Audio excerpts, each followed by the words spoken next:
Squidward. Yours and look like SpongeBob. You still rock bottom at the bus stop, bitch. Squidward nose up in your hole. Dick in the sandy cheek, she touch her toes.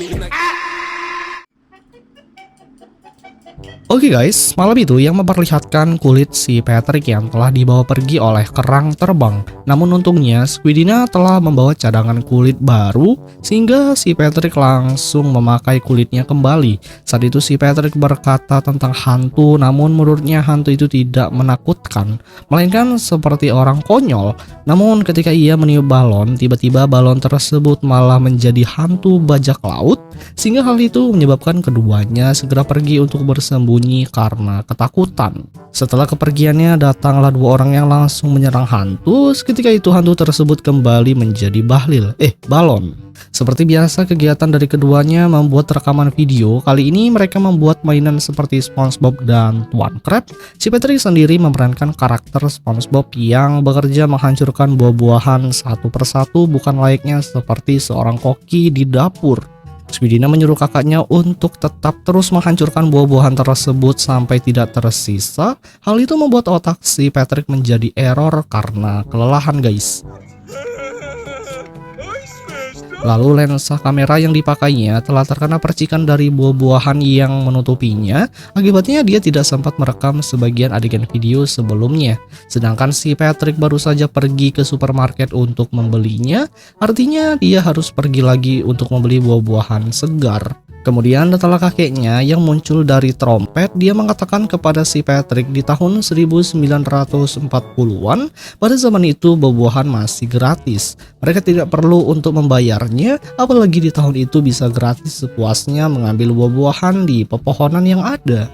Akhirnya si Patrick pergi menggunakan portal dimensi untuk kembali ke tahun 1940-an. Sebelum itu si kakek malah bermain bekas buah-buahan yang telah dihancurkan untuk mengisi waktu kekosongannya. Sementara itu si Patrick telah berhasil mengatur waktunya. Singkat cerita, si Patrick telah tiba, namun dia malah salah tempat karena area itu merupakan tempat uji coba bom nuklir yang akan segera diledakkan. Saat itu si Patrick masuk ke salah satu rumah. Si Patrick telah mengira keluarga yang ada di depannya hanyalah boneka mainan saja yang bisa bergerak. Tujuannya datang ke sana tak lain untuk menanyakan tempat di mana buah-buahan gratis disimpan. Si Patrick mengira bahwa itu orang sungguhan, hingga karena tidak ada jawaban membuat si Patrick marah yang membuat kepala mainan itu terjatuh. Si Patrick langsung segera pergi dari sana sembari membawa kepala mainan itu ke dunia aslinya. Setelah kepergiannya, kota tersebut pun hancur meledak akibat percobaan bom nuklir. Beruntungnya saat itu si Patrick telah sampai ke zamannya. Namun efek ledakan dari nuklir sempat menampar wajah si Patrick hingga memar. Tentu kejadian tersebut membuat kepalanya langsung pusing. Gak lama datang Squidina yang dibuat kaget karena dikira si Patrick membawa kepala orang. Squidina menjerit ketakutan. Kedua orang tuanya menyuruh mereka berdua untuk segera pergi tidur karena sudah larut malam. Pertunjukan akhirnya ditutup untuk sementara waktu. Cecil langsung membawa kepala mainan itu untuk disimpan, sedangkan si Patrick langsung segera pergi tidur di atas kasur yang berada di langit-langit dinding atas.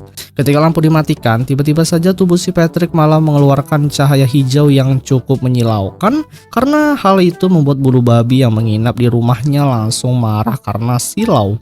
Alhasil si Patrick langsung menyelimuti tubuhnya agar tidak mengganggu bulu babi tidur. Singkat cerita, di pagi harinya tiba-tiba saja si Patrick mengalami pertumbuhan lebih besar daripada sebelumnya akibat terpapar ledakan bom nuklir. Bahkan ketika sarapan pagi, seluruh makanannya langsung dilahap habis tanpa tersisa. Hal itu menyebabkan kemarahan bagi keluarga yang lain dan akhirnya pergi meninggalkannya, kecuali Bunny yang tetap berada di samping anaknya itu. Bunny menyadari hal itu sangat lumrah karena si Patrick sedang dalam masa pertumbuhan yang lebih besar. Namun meski telah memakan semuanya, perut si Patrick merasa lapar. Akhirnya ia pun memakan beberapa piring di meja itu. Lalu ia memakan beberapa perkakas milik seorang tukang. Ia hanya menyisakan satu tang saja. Si Patrick kemudian masuk menemui adiknya. Squidina akhirnya menyadari jika ukuran tubuh si Patrick semakin lebih besar daripada biasanya. Namun si Patrick tidak menyadari hal tersebut karena waktunya sudah mepet untuk tampil di acara. Swidina langsung segera mendandani wajah si Patrick agar kelihatan unyu dan lucu. Setelah semuanya sudah siap, ia langsung membawa si Patrick pergi ke tempat panggung untuk menyapa para penggemarnya. Ketika si Patrick akan memberikan sebuah pertunjukan, tiba-tiba saja di saat si Patrick sedang bersendawa, seluruh tubuhnya menjadi bertumbuh lebih besar lagi dari sebelumnya. Swidina yang terkejut kemudian menyuruh kakaknya untuk tetap tersenyum, namun karena ukuran tubuh semakin besar membuatnya keluar dari pertunjukan. Dan bokongnya malah menindihi ketiga para penonton setianya. Dan akhirnya pertunjukan segera ditutup untuk sementara waktu, guys. Di sisi yang lain terlihat kedua sejoli manula yang sedang berendam air panas di atap rumah miliknya. Namun si Patrick saat itu langsung meminum air tersebut bersama dengan kedua manula itu. Tubuhnya merasa seperti ngengat yang menggeliat. Orang tuanya terkejut setelah melihat pertumbuhan anaknya yang semakin besar lagi setelah bersendawa. Hal itu membuat si Patrick sangat senang, apalagi kini ukurannya sama seperti rumahnya sendiri. Dia pun segera pergi dari sana. Dari belakang Swidina tetap merekam video, namun hanya setengah bokongnya saja. Lalu setelah Swidina sudah mengatur kameranya, ia pun berhasil merekam wajahnya. Si Patrick akan tampil kembali untuk memecahkan buah-buahan, namun dia sempat kehilangan mainan sponsnya. Kebetulan saat itu dia melihat SpongeBob yang sedang berbelanja buah-buahan di jalan. Ia pun segera memegangi SpongeBob yang dikiranya itu adalah mainan miliknya, karena dia nggak sadar tubuhnya semakin besar. Lalu si Patrick dibuat sangat senang sekali karena kali ini mainannya bisa bicara seperti SpongeBob sahabatnya itu. Tanpa banyak basa-basi, si Patrick langsung menghantam tubuh SpongeBob ke tempat berjualan buah-buahan dengan sangat keras. Si Patrick mulai menyukai perannya, dia menghancurkan rumah buah-buahan milik orang lain. Ditambah SpongeBob juga senang, lalu banner di jalan bergambar buah-buahan juga ikut sempat dirusak olehnya. Saat itu keduanya melihat pisang raksasa yang berjalan, mereka langsung segera mengejarnya. Ternyata pisang tersebut hanyalah balon pisang raksasa yang sedang berpartisipasi dalam acara parade tiap tahun yang selalu diselenggarakan di kota Bikini Bottom. Saat itu keduanya sudah berada di dekat balon pisang raksasa. Si Patrick langsung segera menyuruh SpongeBob untuk menggigit balon tersebut. Karena si Patrick juga gemas, alhasil ia pun ikut-ikutan menggigit balon pisang raksasa itu. Akibatnya membuat SpongeBob terlempar cukup jauh ke rumah nanas yang asing baginya. Kedua pembawa acara itu langsung senang karena selama 12 tahun dia telah melihat parade balon orang raksasa yang telah memakan balon pisang. Akhirnya mereka menyadari setelah terinjak jika itu bukanlah balon, melainkan raksasa yang asli, guys. Seketika itu terjadi kekacauan akibat balon pisang itu meledak, kendaraan milik orang lain mulai hancur. Swidina tetap merekam kejadian adegan tersebut karena adegan ini benar-benar sangat mewah. Tak lama dari itu datanglah tukang koran yang mengabarkan tentang adanya monster raksasa yang sedang mengamuk di kota. Kemudian datanglah beberapa pasukan yang menggunakan tank baja. Si Patrick mengira bahwa orang-orang itu adalah mainannya saat tank baja itu menyerang, namun itu tidak berefek sama sekali terhadapnya. Malah si Patrick menganggap itu hanyalah mainannya dan ia menggunakan kedua tanknya sebagai sepatu roda. Sang kapten marah dan akan segera menerjunkan pesawat untuk menyerang menggunakan rudal, namun Swidina langsung mencegahnya karena orang raksasa itu adalah kakaknya yang baik. Namun siapa yang menyangka pesawat itu langsung menembakkan bom rudal ke arahnya. Hal itu justru menyebabkan tubuh si Patrick semakin lebih besar lagi. Akhirnya Swidina mencoba menganalisa apa yang sebenarnya telah terjadi dengan kakaknya.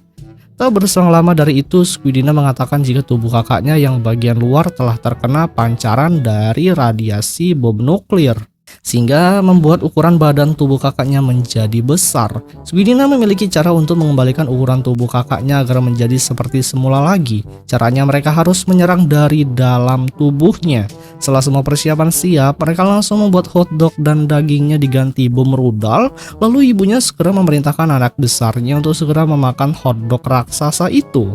Si Patrick pun dibuat sangat senang karena dia bisa mendapatkan makanan yang sangat lezat.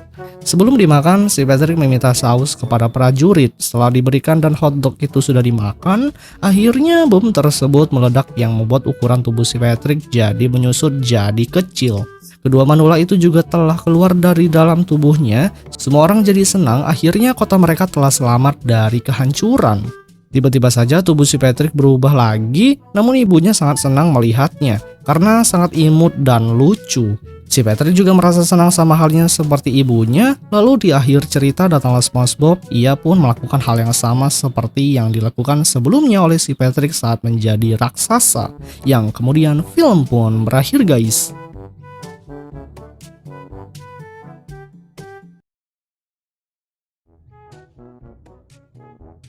Hai guys, di pagi harinya yang memperlihatkan seorang manajer perusahaan yang pergi ke sebuah restoran Krusty Krab mencari satu koki baru lagi untuk restoran stadion barunya.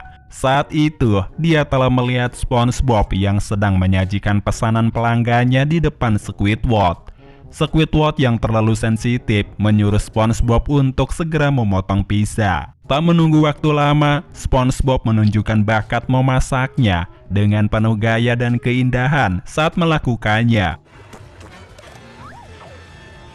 Lalu saat SpongeBob sedang menyiapkan Krabby Patty, datanglah si manajer itu ke dapur untuk melihat sajian masakan yang akan dibuat oleh SpongeBob. Hal itu membuat SpongeBob langsung kaget dengan kedatangan orang lain ke dapurnya. Namun dia telah berhasil menyajikannya dengan sangat baik.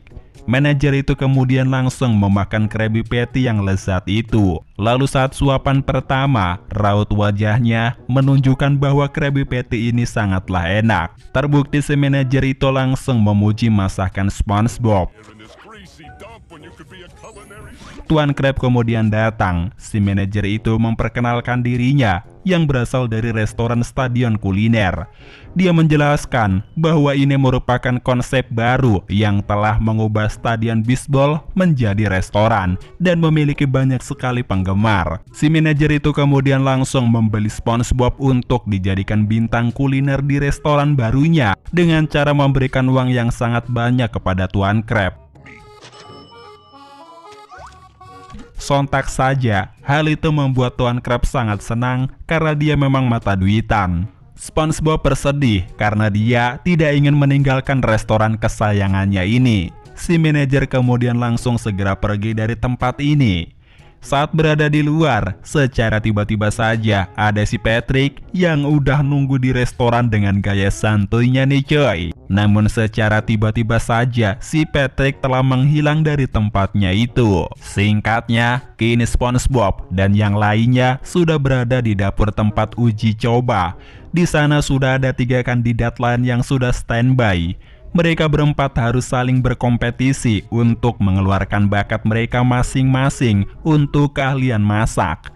Dalam kompetisi di restoran baru ini, hanya akan ada satu pemenang untuk menjadi koki terbaik dan nantinya akan mendapatkan gelar koki super. Bila mereka kalah dalam uji coba ini, maka dia akan menjadi hotdog air kotor di jalan bebas hambatan seperti gelandangan. Saat SpongeBob berkenalan dengan pria berbadan besar, sebut saja si penyu laut, dia mendapatkan perlakuan yang tidak menyenangkan. Si manajer itu kemudian menyuruh para koki untuk membuatkan masakan sup yang lezat. Namun naasnya, SpongeBob yang sangat bersemangat, justru campuran bahan-bahannya telah direbut oleh si penyu laut. SpongeBob yang gak terima, dia langsung memarahinya. Namun tubuh SpongeBob langsung dihajar. Kelicikan si penyu laut tak hanya sampai di situ saja ya guys. Dia memasukkan paku payung ke dalam sup koki belut biar dia gagal. Waktu berakhir, kini tinggal 10 detik lagi. SpongeBob yang belum mempersiapkan supnya, dia panik. Namun dia segera mendapatkan ide untuk mencelupkan dasinya yang kotor ke dalam sup. Waktu memasak telah berakhir. Si manajer mencicipi sup si udang. Rasanya enak, namun dia curang karena menggunakan kaleng masakan cepat saji. Berikutnya si koki belut. Saat si manajer menyeruput sup itu, dia menemukan paku payung di supnya yang sebelumnya telah disabotase oleh si penyu laut. Sehingga membuat si koki belut itu disedot oleh vakum. Dan akhirnya dia menjual hotdog air kotor di jalan bebas hambatan seperti koki gelandangan yang sebelumnya. Berikutnya, si koki penyu laut yang licik. Dia akhirnya mendapatkan penilaian yang sedang-sedang saja dari si manajer tentang rasa supnya. Kemudian yang terakhir adalah SpongeBob. Si manajer itu sangat senang dengan rasa dan kelezatan sup buatan dari SpongeBob yang sangat enak. Berikutnya adalah tantangan selanjutnya untuk membuat pizza dengan enak dan rasa yang berbeda dari yang lain. Si koki penyu itu menyemburkan paku-paku yang ada di wajahnya kepada SpongeBob. Untung tidak mengenainya, justru mengenai si koki udang ke wajahnya. Si koki penyu laut itu lagi-lagi berpura-pura minta maaf kepada SpongeBob dan menyabotase adonan pizza dengan diberikan air ludah sebagai tanda permintaan maafnya. SpongeBob yang polos, dia mah percaya-percaya saja dengan adonan itu. Lalu si koki udang itu balas dendam kepada si penyu laut dengan menaburkan paku di atas pizza dan menutupinya dengan keju sehingga paku itu tidak terlihat. Si penyu itu yang nggak tahu bahwa pizzanya telah diberikan paku sebelumnya. Dia pun kemudian telah menuduh bahwa si koki udang telah mencuri kejunya. Singkatnya masakan telah usai, si manajer itu langsung mencicipi pizza buatan dari si koki penyu. Namun dia merasakan di adonannya terdapat paku yang berserakan, sehingga si koki penyu yang licik akhirnya berakhir dengan tereliminasi dari uji coba. Dia malah menuduh SpongeBob yang telah melakukan kecurangan kepadanya. Dia mengancam akan balas dendam pada suatu hari nanti. Kini si penyu harus bergabung dengan koki yang gagal di jalan bebas hambatan. Kini, si manajer itu giliran mencicipi pizza buatan SpongeBob yang terlihat dari bentuknya yang sangat unik ya guys. Saat mengunyah, dia telah merasakan sensasi lezatnya pizza dengan rasa yang berbeda. Yang ternyata, rasa dari pizza itu terdapat koki udang yang sebelumnya telah dimasukkan oleh si penyu laut ke dalam masakan SpongeBob. Namun hal itu membuat SpongeBob mendapat pujian. Dengan begitu, SpongeBob berhasil masuk ke dalam liga besar dan jadi pemenangnya. Hingga suatu hari di stadion kuliner, akan ada diadakan proses memasak yang dihadiri oleh ribuan penggemar masakan. Sebelum SpongeBob tampil, dia sempat bertemu dengan Patrick Star yang memberikan nasihat. Namun lagi dan lagi, tiba-tiba saja Patrick menghilang dan membuat SpongeBob merasa aneh. Lalu, saat SpongeBob yang sudah berada di stadion, dia mulai memasak sesuai dengan pesanannya. Dia pun menggunakan bakat memasaknya dengan mengeluarkan seluruh keterampilan yang unik. Berbagai hidangan makanan berhasil dibuat oleh SpongeBob dengan sangat baik. Tanpa disadari oleh SpongeBob yang saat itu sedang memasak, datanglah si koki penyu yang licik yang lagi-lagi menyabotase SpongeBob dengan meletakkan bom waktu di dekatnya. Tuan Krab dan Squidward datang menghadiri acara besar itu. Tuan Krab bingung karena tidak ada meja di dekatnya. Squidward menjelaskan bahwa meja yang berisikan makanan hanya untuk orang-orang kaya saja untuk menempati kursi premium. Tuan Krab kemudian ngedumel karena tidak dapat tempat yang enak. Dia lalu melihat SpongeBob dengan teropongnya yang awalnya terlihat senang saat memasak. Namun secara tiba-tiba saja pesanan banyak dan menumpuk. Hal itu membuat SpongeBob kaget dan akhirnya mengacaukan acara itu. Tuan Krab yang kasihan, dia langsung menuliskan di kertas untuk membuat Krabby Patty, lalu kertasnya dilempar. SpongeBob yang sudah membaca surat itu, dia akhirnya langsung senang kembali. SpongeBob kemudian langsung memasak Krabby Patty yang merupakan keahlian utamanya. Kini dia dengan sangat cepat membuat masakan itu dengan indah, menarik, dan elegan. Hingga akhirnya SpongeBob berhasil membuat semua pesanan itu dan diberikan kepada para pelanggan yang berada di kursi. Respon mereka sangat baik tentang masakan SpongeBob. Si manajer itu kemudian datang dan memarahi SpongeBob karena di dalam acara besar ini SpongeBob telah memasak makanan yang seharusnya tidak dibuat olehnya, karena itu hanyalah makanan kampungan saja. SpongeBob meminta maaf, dia mengaku kalah dalam liga besar memasak ini. Dia lalu pergi dengan suasana hati yang lebih tenang. Di dalam ruangan, SpongeBob telah melihat si Patrick Star yang sedang bersantai. Di sana si Patrick berkata agar SpongeBob kembali lagi ke tempat stadion karena para penggemarnya telah menyorakan SpongeBob. Saat dia akan pergi, ternyata si Patrick sudah tidak ada lagi di tempat itu. Yang ternyata si Patrick telah memiliki tempat persembunyian di bawah lantai. Saat SpongeBob sudah berada di tengah-tengah lapangan stadion, dia menyapa para penggemarnya tanpa disadari olehnya bahwa di dekatnya telah ada bom.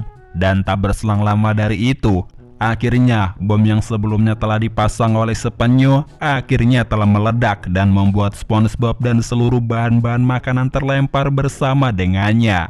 Untungnya si Patrick langsung sigap menangkap tubuh SpongeBob. Akhirnya SpongeBob telah bekerja kembali di restoran Tuan Krabs setelah diberi simbol topi, yang kemudian film pun berakhir ya guys. Sampai jumpa, bertemu kembali.